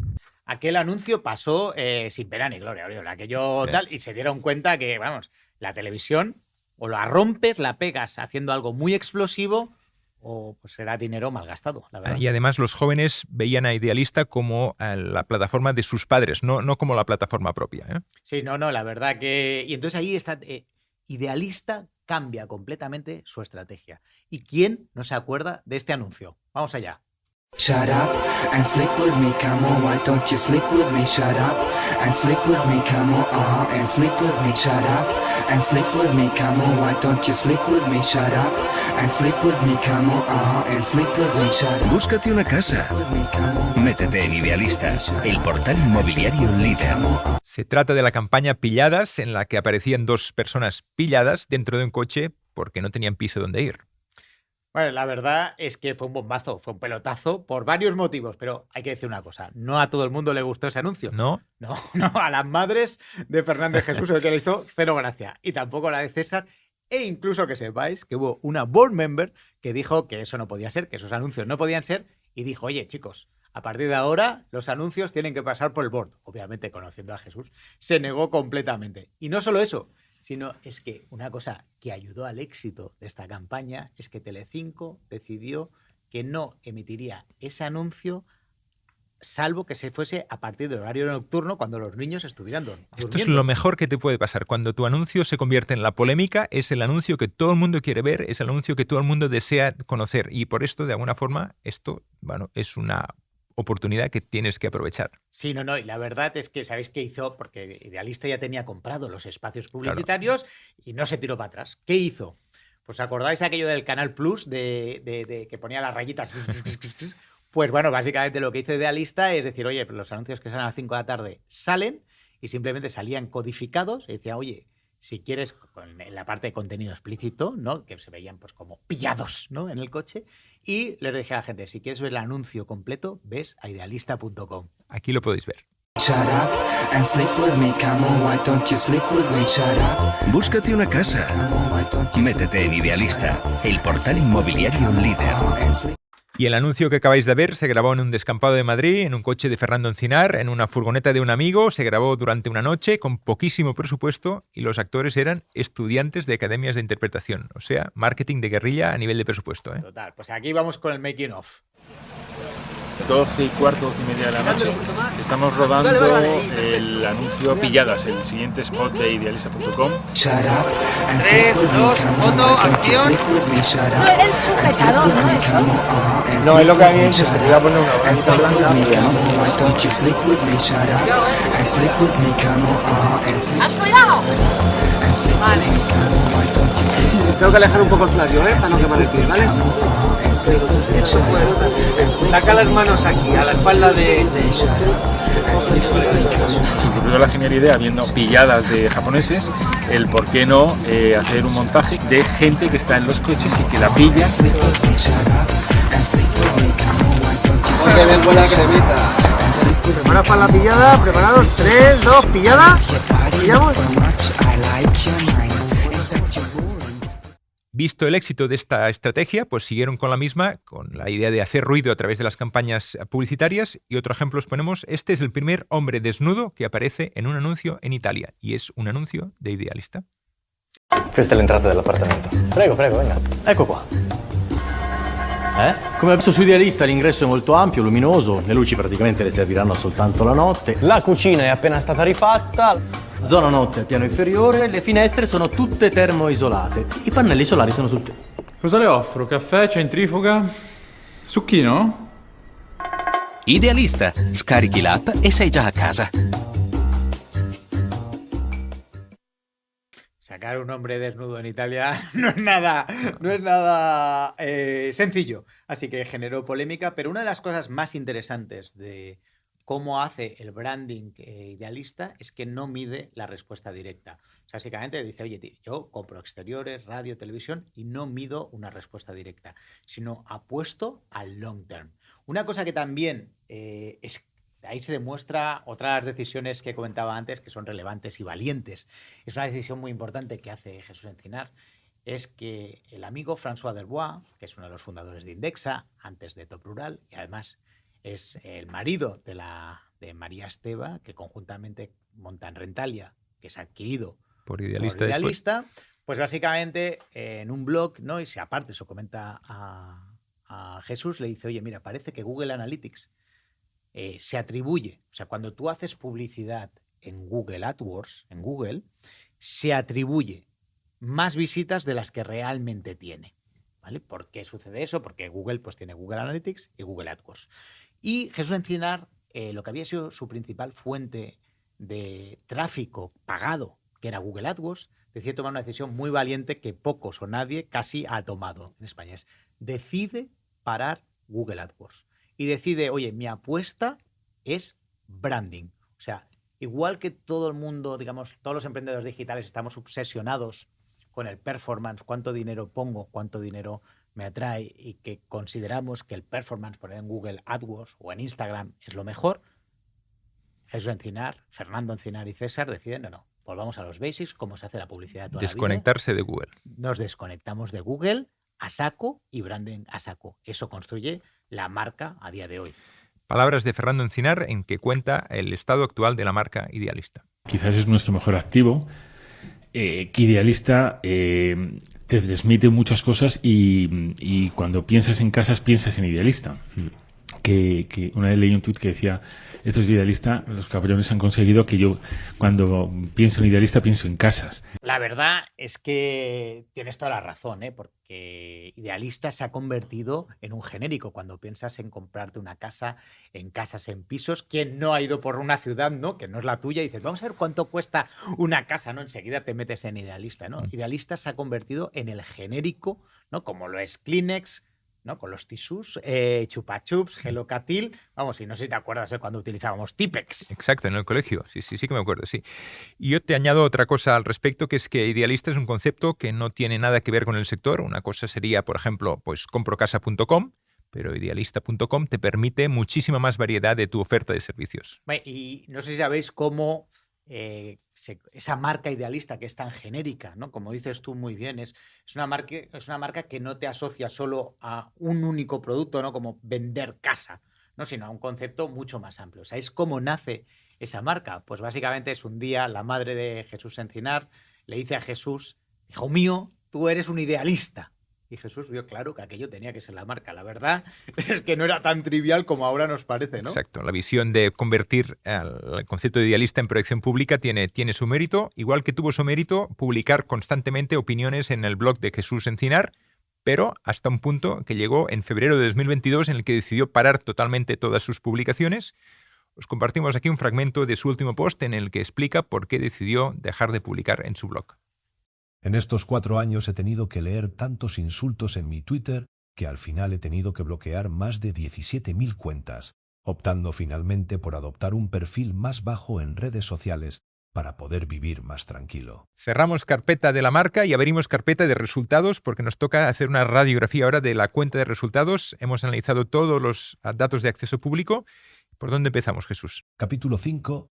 Radiografía de la cuenta de resultados. Hombre, la verdad que vamos a empezar por el inicio, Oriol, pero lo más interesante. Primero, antes de nada, dar las gracias a que un usuario de Twitter me facilitó las cuentas anuales de los últimos 25 años de Idealista, que not bad y aparte sorprendentes. Básicamente vamos a diseccionarlas en este apartado.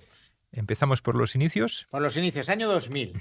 Idealista pierde 2,6 millones de euros. Año 0 o año 1. Hoy 2,6 millones de euros representaría 4,6 millones de euros de pérdidas. Pero el año 2001, al año siguiente, vuelve a perder 2,6 millones de euros, aunque ya empieza a facturar. Conclusión, los 3 primeros años de Idealista son duros de narices, ¿eh? Y pocos proyectos pueden sobrevivir a 6 millones de euros de pérdidas en digámoslo así, si no consiguen muy buenos datos de facturación. Pero Idealista lo consigue. Lo consigue a partir de 2003-2004 y vamos a analizar desde este momento hasta 2008. Aquí los números cambian, de rojo pasan a verde. 2 aspectos a comentar aquí, ¿eh? El del año 2004 al 2008, la empresa empieza a generar EBITDAs positivos, pero ya Idealista nunca deja de tener EBITDAs positivos. Y otro aspecto, del año 2004 al 2008 es cuando se calienta la burbuja inmobiliaria en España, así que tiene fuertes crecimientos. Hasta el 2008, que es cuando pincha la burbuja, es el año fatídico para cualquier negocio especialmente vinculado con el sector inmobiliario. Y la pregunta es cómo Idealista sobrevive a esta situación, a este tsunami. El año 2009, que es el plena pinchazo de la burbuja inmobiliaria en España, las ventas de Idealista caen un 20%, pero la compañía sigue generando EBITDAs positivos. Sí que sucede es que Idealista tradicionalmente el 30% de sus ventas eran EBITDA. EBITDA, os lo recuerdo qué quiere decir, es beneficio antes de intereses, impuestos, depreciación y amortización. Lo que sucede es que Idealista el 30% históricamente eran EBITDAs sobre las ventas y ahora pasa al 23%. O sea, sí se nota la crisis, sí se nota que empeora la calidad de sus resultados, pero sigue siendo una súper buena compañía. A ver, Jesús, analicemos la compra de Idealista en 3 momentos diferentes. El fondo Tiger Global fue el primero que compró Idealista coincidiendo con el momento de la crisis inmobiliaria. ¿Hasta qué punto fue un buen negocio la decisión de Tiger Global? Tiger Global, la verdad es que, como habéis visto, dobla la facturación y prácticamente dobla la EBITDA. Vamos, se come el tema de la crisis inmobiliaria, pero vamos, fue un buen deal. Y el siguiente trato es que Apax compra Idealista por 231 millones de euros. O sea, seguramente, ¿no? Y hablando con los inversores, o sea, Apax compra a Tiger, compra a Bonsai y a otros minoritarios, ¿vale? Esos accionistas venden por 231 millones porque piensan que la compañía ya no puede crecer más. Pero ¿qué sucede? El año Apax no se come ninguna crisis inmobiliaria, paga 27 veces EBITDA. O sea, pagó Apax, pero ¿qué sucede? Es que el año 2020 Apax vende su participación por 1.200 millones de euros. O sea, básicamente Apax multiplica por 5 esta operación. La verdad es que es uno de los mejores deals seguramente de Apax. ¿Qué sucede posteriormente? Es que entra, como hemos dicho, EQT, que es un fondo de private equity de los grandes, el año 2020. ¿Qué sucede con EQT? Que básicamente lo vende por 2.900 millones 4 años más tarde a Cibent. O sea, impresionante. Aquí todos los inversores han ganado y ganado. Deberíamos haber apostado nosotros también por esto. Tal cual. Aquí qué sucede también es que EQT, pero yo creo que si ya en la época de 2022 empieza a tener la primera EQT, le añade deuda, ¿vale? Vemos que el año 2022 la compañía tiene 200 millones de deuda y prácticamente 300 y pico millones de deuda en el año 2023. También sabemos que Jesús Encinar es uno de los fondos, es una de las personas que no quiere emitirle o ponerle mucha deuda a la compañía. Tradicionalmente los private equities, cuando compran una compañía, una parte de la compañía se pone con deuda, o sea, básicamente, y esa deuda acaba pasándose a la compañía. Sin embargo, como os he dicho, Jesús Encinar es bastante beligerante con no añadirle deuda. ¿Por qué?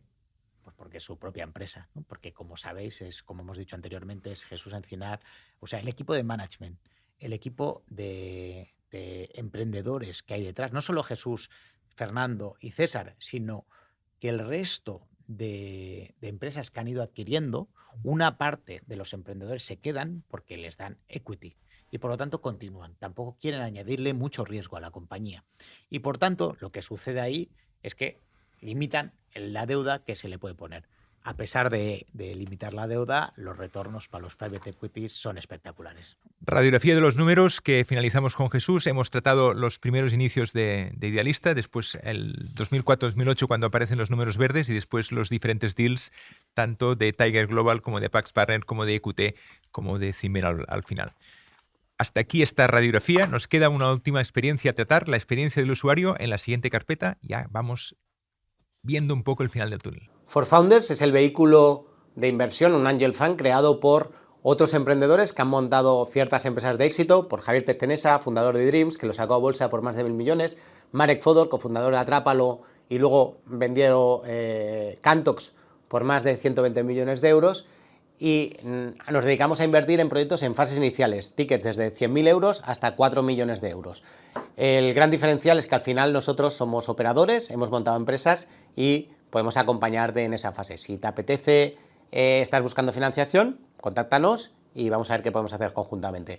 Además, para aquellos que os habéis perdido toda esa fase de financiación de Venture Capital, pero vuestras compañías están creciendo, nosotros tenemos un día a la semana, 1 hora a la semana, una jornada donde recibimos proyectos que a lo mejor no estáis buscando financiación, pero vuestras empresas están creciendo, donde podemos conocernos, compartir conocimiento y hablar con vosotros. Aquí en las notas del episodio encontraréis el link, apuntaros y os llamamos. Capítulo 6.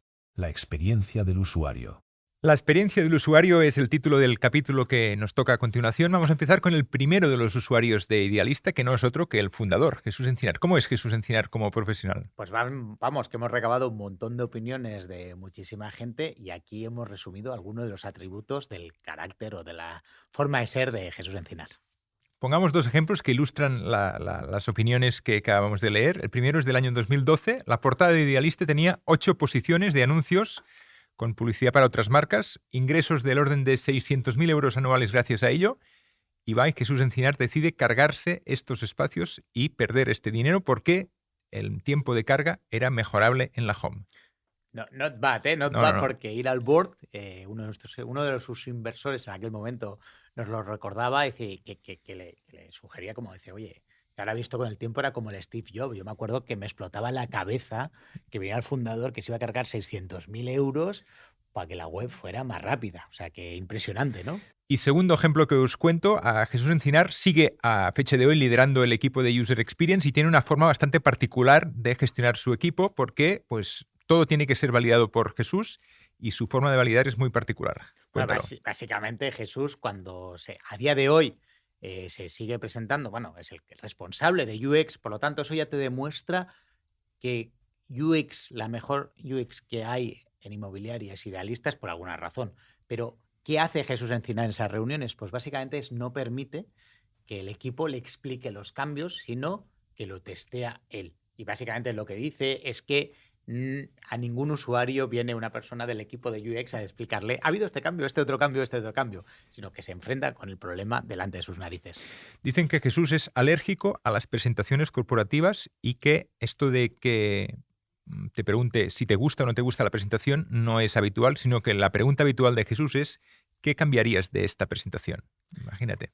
Sí, sí, no, la verdad es que Jesús, por lo que hemos visto, tolera poco la mediocridad.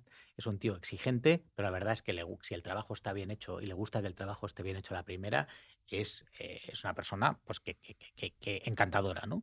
Y básicamente otra cosa que es muy relevante de la época es que Idealista supo muy bien combinar la experiencia entre móvil e Internet. Supo entender perfectamente que el usuario a veces utiliza la web y a veces utiliza la aplicación móvil. De alguna forma es multiplataforma y es en lo que todo el mundo coincide, es en el acierto, por ejemplo, de ofrecer un mapa donde quieres encontrar tu piso, ¿correcto? Bueno, aquello fue una revolución. Yo no recuerdo exactamente, pero creo que dijeron, ¿os acordáis esa funcionalidad Idealista que fue crítica?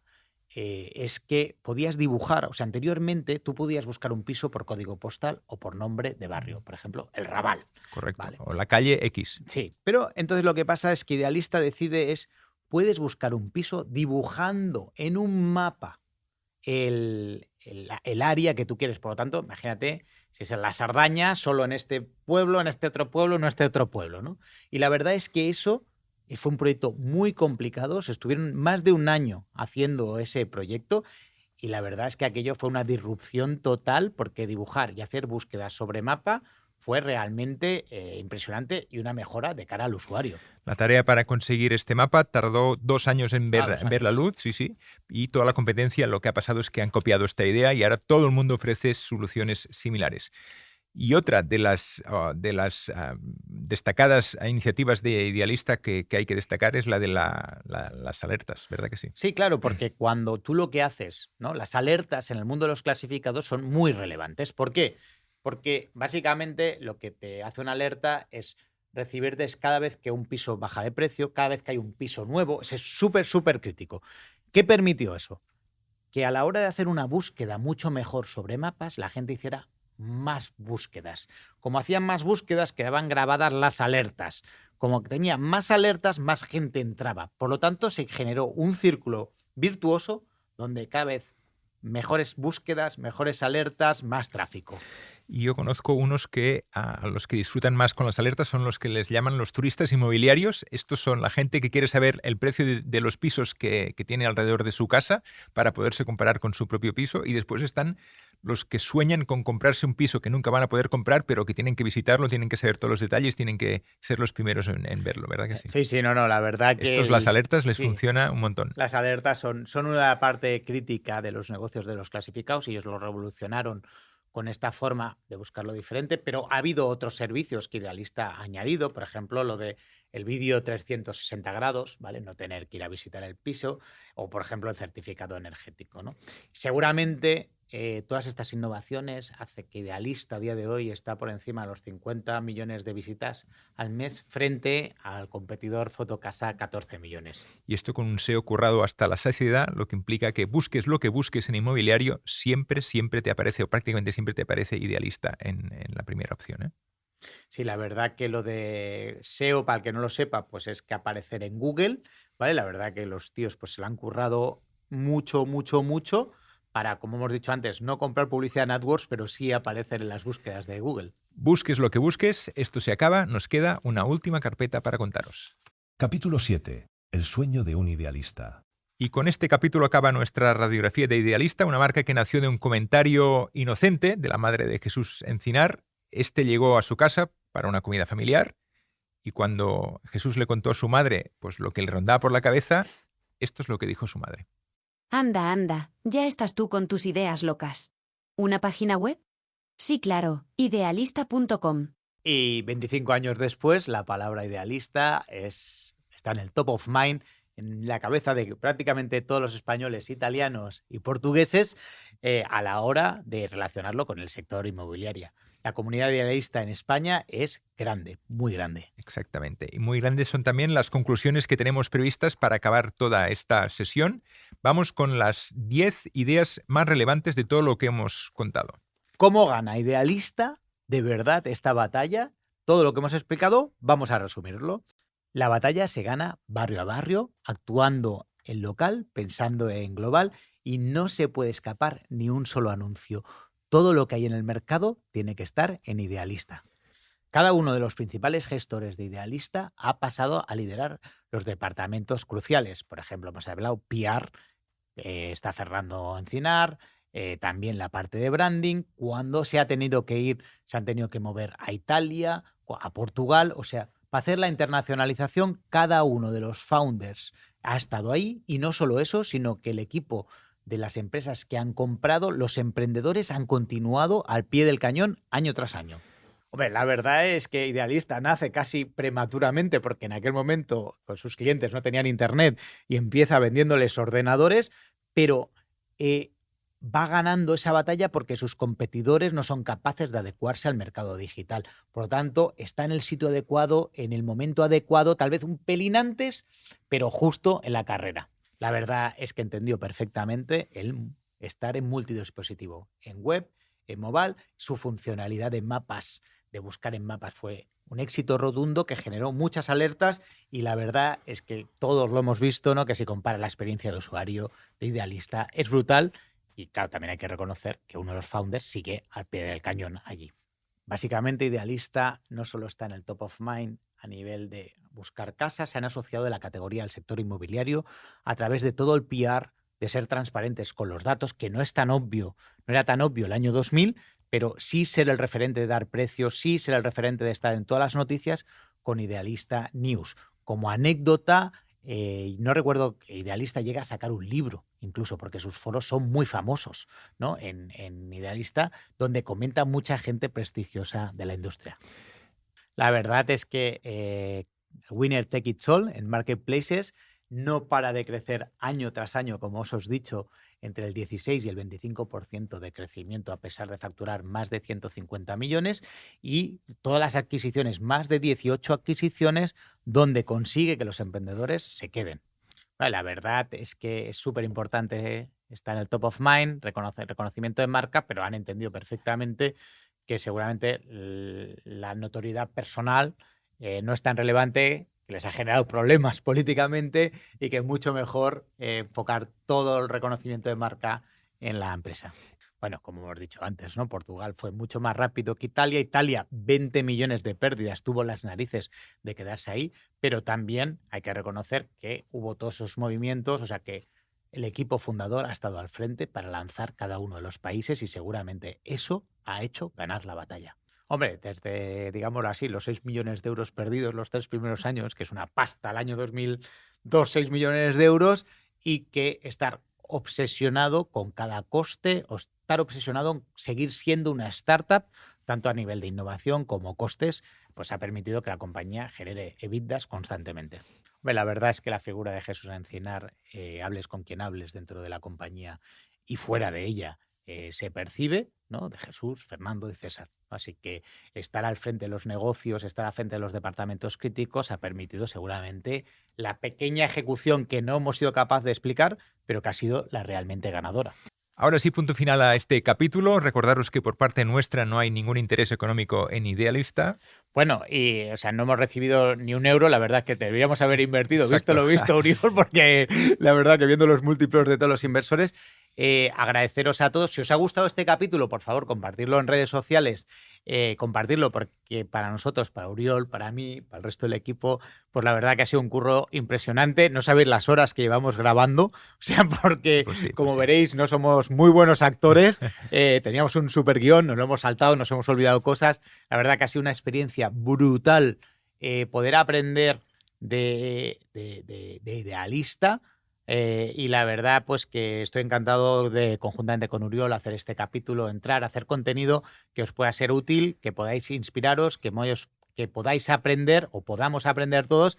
Así que nada, os esperamos en los siguientes capítulos de Seed Rocket, y si os gusta y veis que vale la pena, pues pedirnos nuevos capítulos de este estilo, de Seed Rocket Dossier, a ver si nos animamos. Perfecto, que lo sepáis todo de Idealista y de las próximas compañías que vendrán a continuación. Muchas gracias y hasta la próxima. Adiós.